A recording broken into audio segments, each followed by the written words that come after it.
The following program may contain coarse language, violence, nudity, mature subject matter, or scenes which may not be suitable for all viewers. Viewer discretion is advised. All Hit Radio.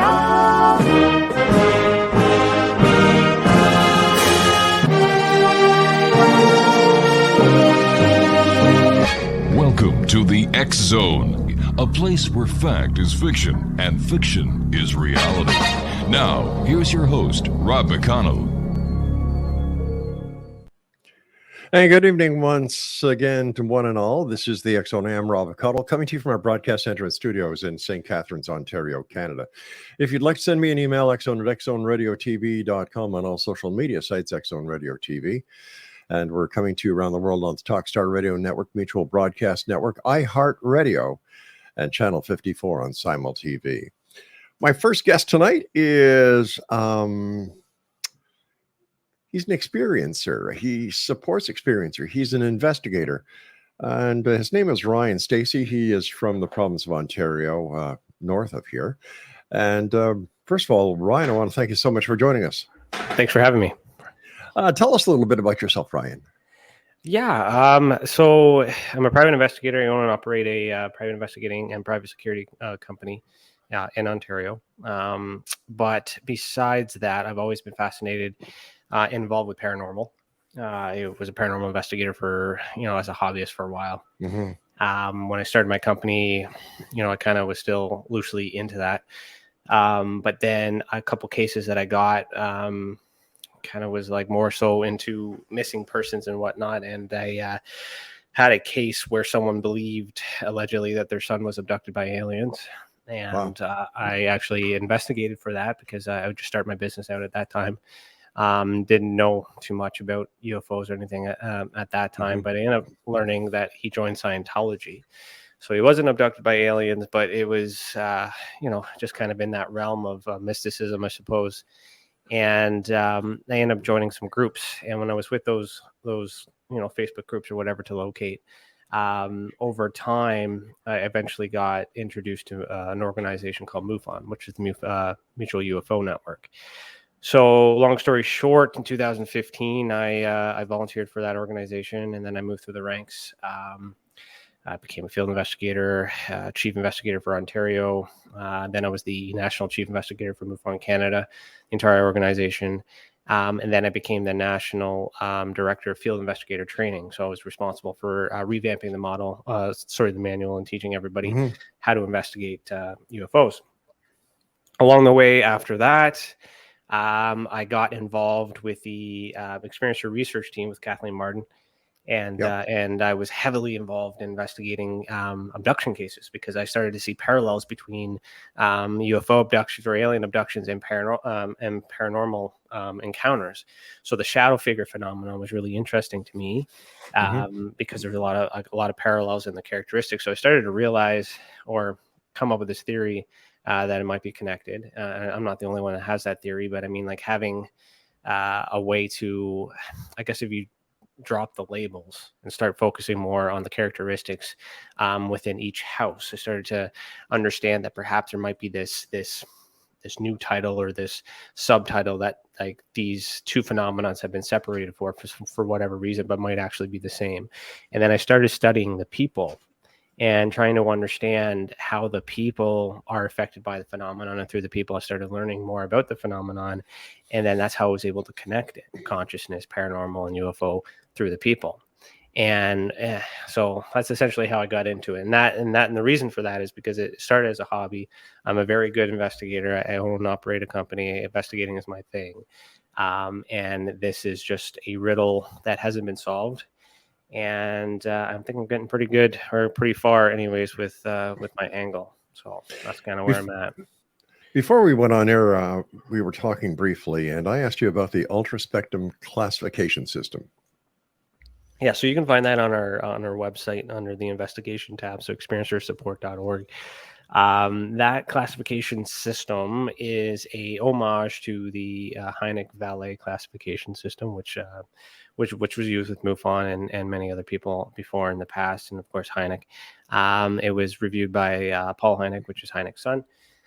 And we had a good conversation about that in great deal of length. So for me, the ultra spectrum classification, first of all, ultra spectrum to me is a word that I'm using to explain this place in which this experience is coming from.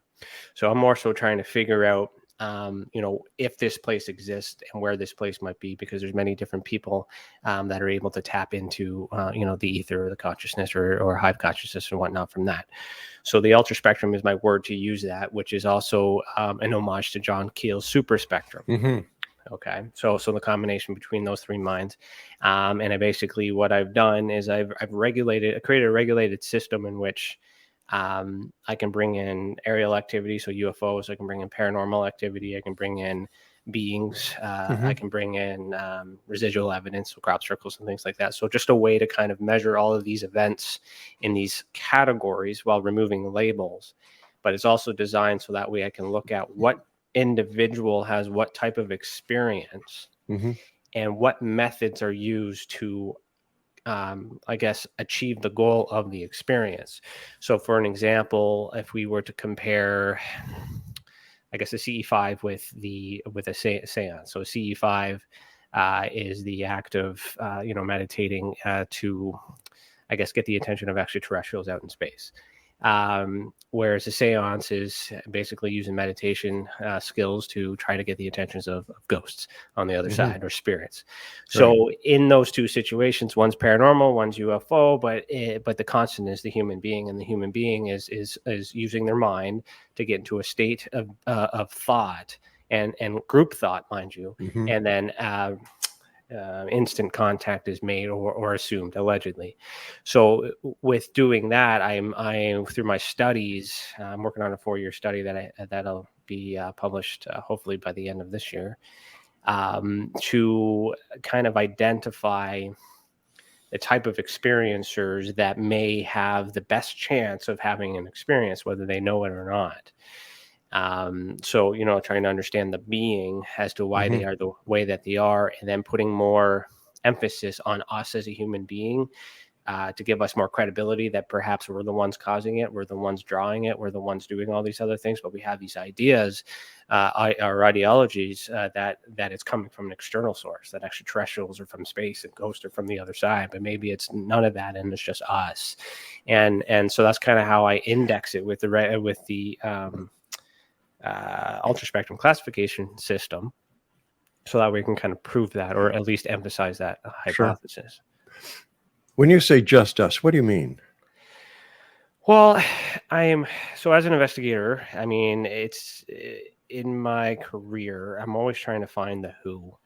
It's hard to figure out sometimes it's hard to figure out the what, the when. Well, the when's easy. The how comes later. The why is the biggest one that we want to have answered.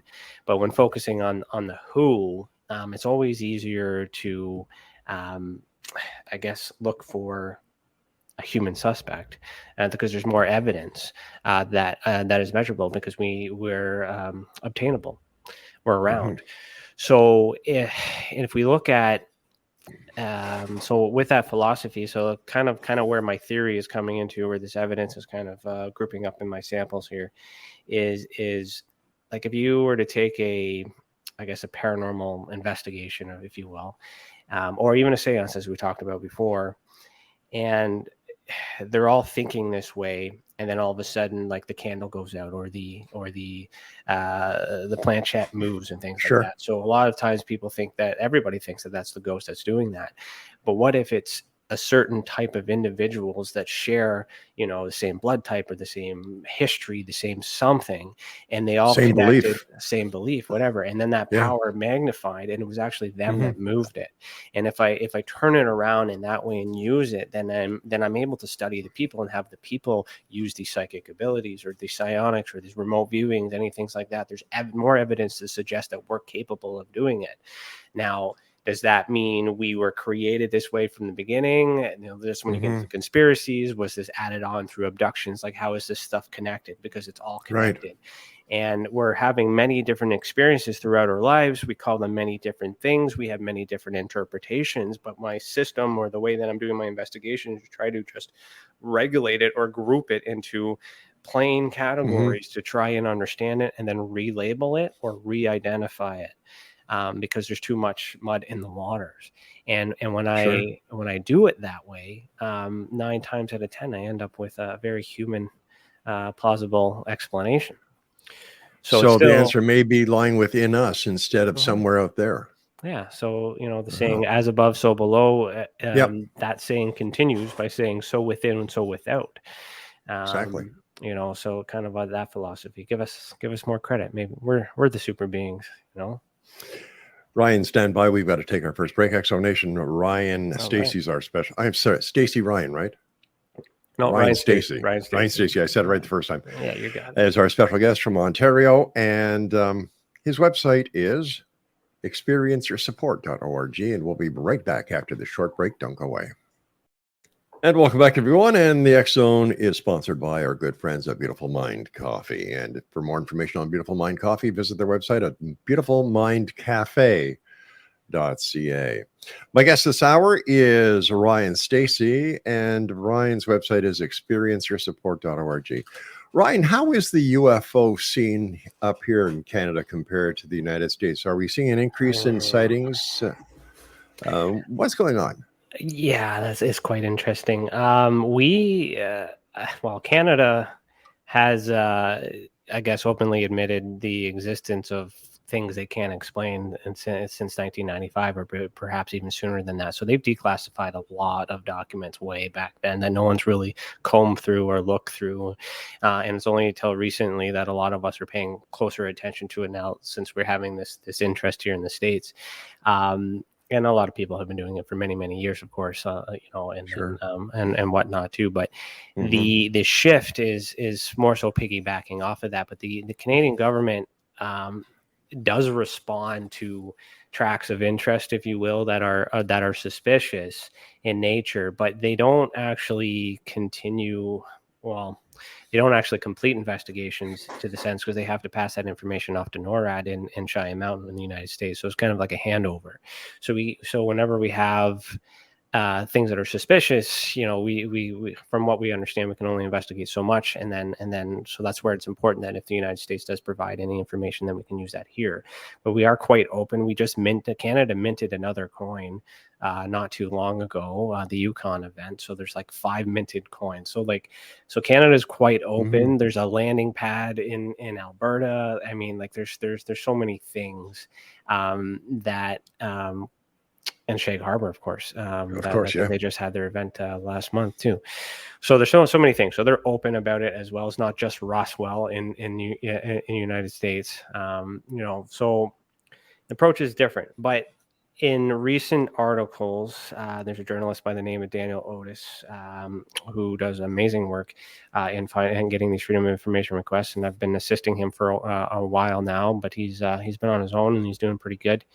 And recently, he's published an article that basically kind of shows how our Canadian government it only responds to things that they consider to be credible threats. And there has been some information or quotes that he has pulled out from the Royal Canadian Air Force, I believe, maybe not, or it might be the RCMP specifically, that it's implied that the United States events are not credible events, which is why they have no interest in it, which, could indicate that the Canadian government is aware, but, under secrecy and all these other things, and our protection of each other and all that political stuff. They're not gonna, tell the world the secrets. So I kind of get this approach that Canada is aware, but it's not a concern. It's not a threat, because it's Americans' problem, speaking as a Canadian, of course, but I might just be a little biased. Listen, when it comes to the investigation of UFOs that you've done, as your titles in MUFON have told us, in your opinion, are these visitors, are they a threat to the world? I don't think so. I mean, what is a threat? So in my job, I do risk analysis quite a lot. and I have to plan surveillance, I have to plan investigation, got to plan a lot of things in order to Right. get something secret, or get information and prep for court. So there's a lot of work, there's a lot of effort, and there's a lot of things that can go wrong in doing that. So if these extraterrestrials are here to cause any harm, then they're either not here yet, and something is stopping them from taking over, or it's not the intention, because like it should be very easy for them to invade if that was the intention. Whether or not they exist, or it's a hologram, or a psyop, there's many different theories that you can kind of throw out there as an explanation. But the things that I'm learning with the experiencers, for those who have what we call psychogenic activity, so activity of the mind, there's this ability in which they can use their mind to project and manipulate objects, or send thought and do all these other things, or change their, the way they're feeling and whatnot. But at the same time, we have evidence of the technology being used to invade our own minds. So things like that, if extraterrestrials were behind it, it's very easy and plausible for them to hijack us at any time. So that's kind of where I lean towards the evidence of, MK Ultra, or, Project Paperclip, or Matchbook for us here in Canada. But like there, a whole bunch of, experimental programs of studying things that they had knowledge of. And I don't know, for me, with everything I've investigated, it feels more man-made, or human-made, human-controlled.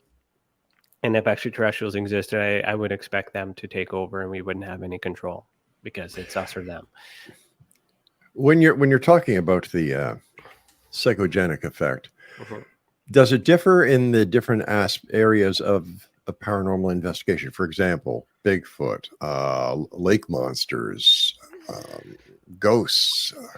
Yeah, I don't think it differs. I think what I'm trying to convey with my research, and I'll have that, hopefully I'll be able to explain that in my report once I'm done this 4-year report,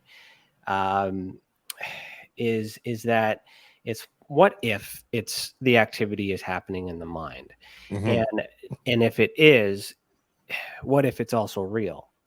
And so the problem that we've always had with the communities, because I spent a lot of time with paranormal and UFO and consciousness and even flat earth people, I spent a lot of time talking to different people for different beliefs and whatnot, to try to understand what their focus is, what their drive is, what they're trying to solve, what they want really. And through that, this I guess the nuts and bolts community doesn't want to dabble into the paranormal consciousness stuff, because it can't be proven, or it can be, unless you can know how to build a case. So as an investigator, I know how to stack evidence, I know how to build a case, I know how to get the answers needed to prove this point. And so while I'm building these cases and trying to understand these people and the psychogenics, I started thinking that maybe that group of people that are like, I took a photo and nothing was on it, like that phenomenon, right? Maybe that happened in their mind. And if it happened in their mind, they saw it, they believe it to be real in this third dimension, but they go to take out a phone and take it, and it's not there. And the explanation is that they saw it in their mind, but they don't know anything about consciousness. They don't know anything about paranormal, because they don't believe in it, and they don't realize that it's connected or part of it. So when I try to educate that on a whole, try to bring these communities together to get that true reading of what may be going on, to identify that it's possible that this stuff is happening in another place. Now, when I follow that method and using my ultraspectrum classification system, and I compare the methods that are used to make contact or have this experience, even with the UFO phenomenon, I have people drawing or taking photos of very similar items. And when you look at the items, you see these orbs that look, the same color, same shape, same pattern. But then if you look at the people, there's a variance. Some of them were meditating before they saw that. Some of them were sleeping when they saw that. Some of them were driving and they were awake and they took a photo of them. So you get various different methods. So to suggest that whatever this particular phenomenon is could coexist between interdimensions, but some people are maybe seeing them in their mind, not realizing it. But then it gets reinforced when I get that one material evidence on this side.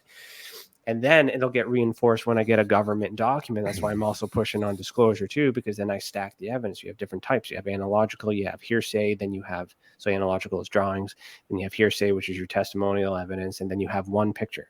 Just need one picture that matches all these drawings, and all these drawings all of a sudden become relevant. Why do you think that the U.S. government hasn't followed through on their claims of disclosure? Well, I couldn't say they haven't yet, because there's a report that's due. So, they are doing what they said they would do in response to the security threat that was, or the breach of information, which is essentially what happened. Someone stole private information and made it public and created an issue. So the United States government is now doing damage control to prevent that and any other activity. So now the real, I guess the real opinion will come after we get this report to kind of see what they don't know. But from what I understand, all the big things that everyone thinks knows, like the Tic Tac, that's been debunked by a lot of us civilians on the side and on the outside. I saw that Tic Tac video when I was with MUFON before it even became famous, and I said it was a drone right then and there. Exactly, yeah. And I knew that, and I had the data to prove that, but MUFON wanted to market it. That's a story for another time. But but I'm vindicated now, knowing that at least there is some data that suggests that's what they've concluded. Now, do you trust the media? Are they lying? Like, there's a whole bunch of different things that could affect the mind. But if you look at the facts, and you trust the facts, you trust the process, then I also do the research myself, so it's in line with my own measurements. And so with them debunking all that, or at least identifying all that, and removed the woo, so there's some deflation in these in that realm. But UFOs don't mean aliens. This is unidentified exactly. Or UAP. It is possible. We do know that there's secret budgets. We do know there's secret technology, and we do know that we have enemies, and we don't want our enemies to know what we have. So all this secrecy and all this cover up, it's normal. It makes sense. And what I appreciate about all this is that they're not floating around. We're not being attacked. We're not doing all these other things. So if the government's not telling us anything, then either A, it doesn't exist, or B, it does exist, and it's not. We don't need to worry about it because it's not affecting us, or it may not be affecting us. But the problem is that there's abductions going on, and there's beings being observed, and there's ghosts and all this other stuff. So if they say, a lot will go into this, if they say UFOs exist, then that means it's possible that ghost, Bigfoot, and all these other things exist, which may be something completely different and separate. And even if they don't say anything exists, I believe that this UFO side is machine, man-made, and government, which is not associated with this paranormal and ET phenomenon, which is something separate going on, which is why I think it's happening in this other place. So am I to understand that in your opinion, based on your research, that ETs do exist? Well, the image or the idea exists, at least in the mind. I see. And where that information is coming from, is yet to be determined, because we don't know where our minds go when we dream. We don't even know if the dream might even be the real world. It's just there's a lot of things that we don't understand in that consciousness right yet. And I think that if any of this stuff were to exist, it would exist in that realm. And if it's in that realm, what is it? Well, that's a whole other, that's for the experts. I'm just trying to find the who and the where. Sure. Based on your research and your system, where do you put the Betty and Barney Hill case? I haven't really used the system for them, but I mean, I guess that's an abduction case. So I would classify that as a visitation. I would say on my scale, you get a choice of uninvited or invited. So I believe that would be uninvited. Okay. Because they didn't want that to happen. Meaning they didn't meditate, they didn't ask for it, it just happened.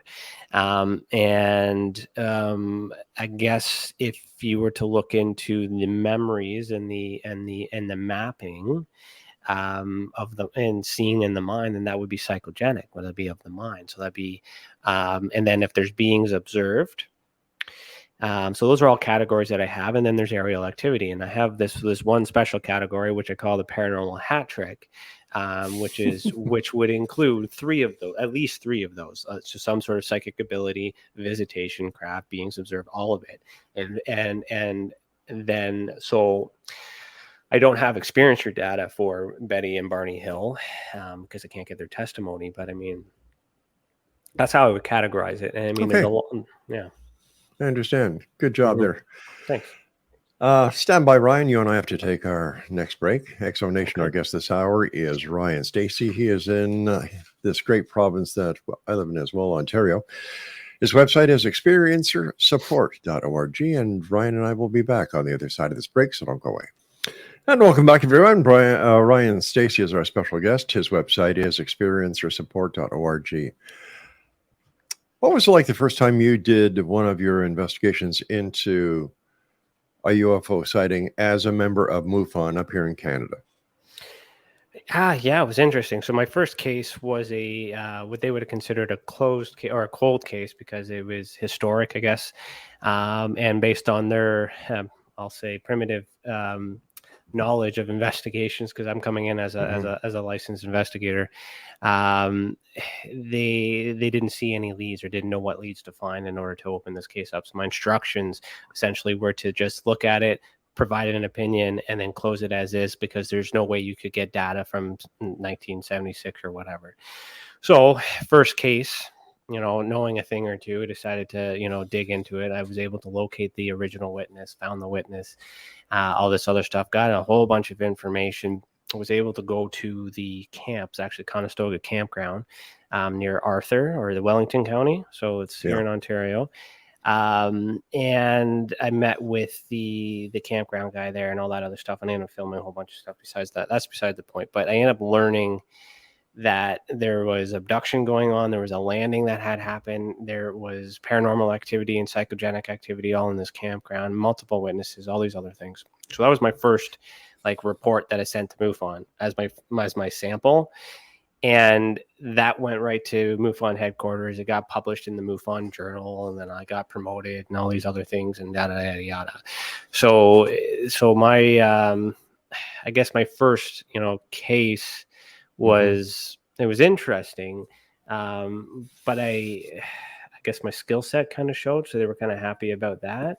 But then the problems that started happening is I started solving things or getting very close to high probabilities. And I'm a believer. I believe in this phenomenon. I'm not like a full skeptic, but I mean, I got to find the truth. I got to find the answers. Sure. I get pretty damn close.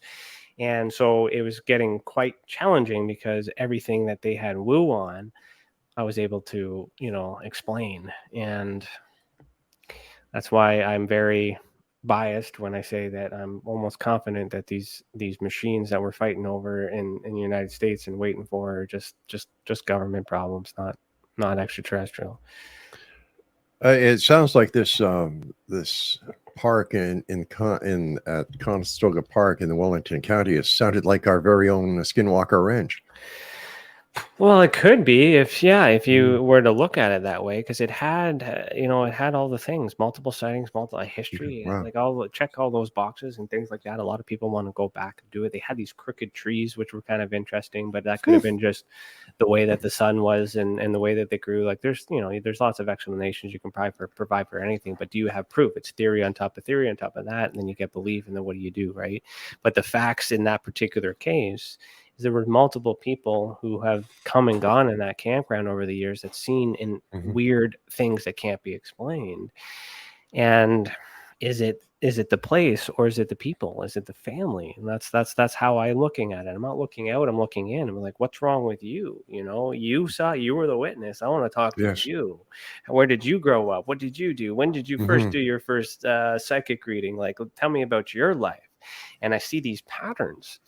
And that's when I really started to, I think I picked onto this before I made the classification system, because when I get these experiencer cases, they come from different parts of their life. Sometimes it's the most significant. It might be after years they finally decide to say something because they trust the product or whatever they want to do, or it's the one thing that's concerning them, however they find it. And then once we're locked in and we're like, okay, explain all your other experiences, paranormal, and what you have it, and go through Right. it, debunk as much as we can, and then we're left with a couple things that are unknown because the descriptions and the drawings look, not normal, so they have to be in this category until we can find something to compare it to. But then I do a timeline of their experiences, and usually it starts with like contact of some sort or a UFO sighting at a very early age, or some being, shadow figure or something at a young age. And then you get into the adolescence age, and all of a sudden they're having poltergeist activity.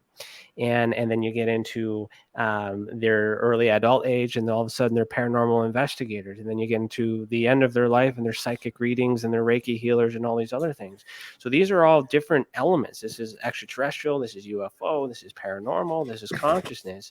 But the experiencer registers it all as separate entities, separate things altogether, but doesn't really realize that perhaps contact was made back then, and then this Reiki healer that you are, or tarot card reader, or medium or psychic that you are today, that's evolution. So it's quite possible and that's why I'm banking on the on that theory that we're the beings, we're the aliens. It sounds very plausible. Mm-hmm. As a trained investigator, not only in your professional life, but with MUFON. Mm-hmm. What is your take on these paranormal TV shows? Oh boy. Oh boy. Never mind, this is radio, so okay. It's I like the entertainment. There are some shows I do enjoy. I don't want to say enjoy, because some of them are, they're sad stories because they're victims in sense. But I would rather watch the experiencer testimony and the reenactment than those going in and doing this investigation, on paranormal team. And because I know that they're contaminating evidence, I know that they're contributing to that, and I know that they're trying, and I know that they have this effort in, and there's so many things that are preventing them from getting solid evidence, but the effort is there.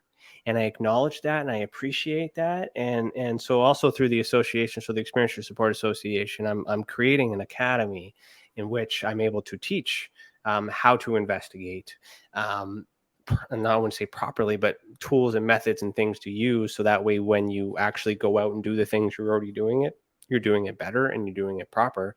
Because I think the reason why we don't have any answers today is because a lot of us are amateur investigators, and we have the intent, we have the money, we have the passion, but we don't have the knowledge. So if I'm able to show these people just a little bit, or give them a couple clues or little hints, or fix this all up, here's a little warning, and then you go and do the same thing, then the evidence in theory should be better.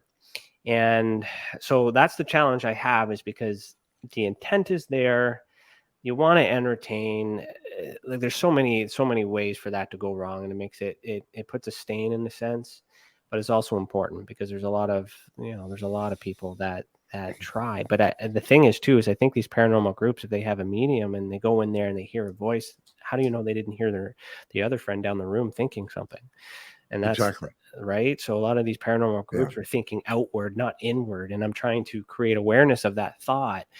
And, maybe the place isn't haunted. It's just if it's haunted everywhere your team goes, maybe your team has psychic abilities, and you guys are reaching, are expanding off of each other. Stand by, Ryan. You and I have to take our final break. And Explanation, our guest this hour is Ryan Stacey. His website is experiencersupport.org. And I like the way that this young man thinks. We'll be back on the other side. Don't go away.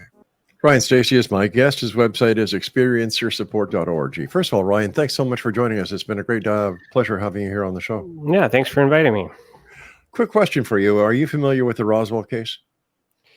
I'm familiar with what's been reported and what's been going on all over the place. I dived into it on an investigative point of view, but I know enough.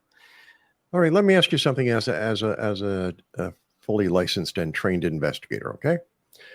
You've got the Army intelligence base intelligence officer, Jesse Marcel, goes out to the debris field, picks up debris. At this time, is that debris evidence of something that happened? Yeah, it's an event that would be, depending on what you're trying to measure, that would be evidence of something happening there, of course. right? Yeah. This is something that not very many people question. Mm-hmm. Instead of going right back to the base with this evidence that he's collected, he drives home, wakes up his wife and his son, and lets his son play with this evidence. Mm-hmm. Now, in my opinion, as soon as that happened, this case is over because the chain of custody of the evidence has been broken. 110%. And that makes you question whether or not that was evidence of anything significant. Exactly. Right? And If yet, it was foreign, or if it was like extraterrestrial and had nuclear, or radioactivity, and then you bring it home to your kid, that's bad parenting. Yep. But, I'm looking at it from the point of, here we have a captain who's a military intelligence officer of the base. He broke protocol. And as I see it, as soon as that happened, that case is over. It's kiboshed because if this is evidence, it's tainted. And the assessment at the time wasn't of perhaps any significance, or, if you're going to take it and steal it and hold on to it, like, you don't give it to your kid, and things like that. I mean, it's a good point. In all fairness, he did return it to the base after his son played with it. Yeah, contaminated. I just find that so unbelievable that nobody focuses in on that what I consider to be significant point. Yeah, I mean, Roswell, New Mexico is a place where there is a base underground, and there's lots of reasons for things to go to happen there. I mean, then you also, I don't know, like with Roswell, that could be extraterrestrial. It could not be. Circumstantial evidence around that, you have German flying saucer technology that existed. So if they got a hold of one of those, reverse engineered it. Exactly. Here in Canada, we have the Avro. There's only 2 of those made. And after 2 of those were made, the patent was given to the United States. So that technology could still exist. There's theories out there that crash may have been the Avro testing, and there were actual bodies that were recovered, human beings. But like, who knows? Because if it was a test and it's Cold War, all these other things, these things need to still be under wraps. Yeah. You said something very important before. It was relating to the need to know. Do we as citizens really need to know everything that government is doing?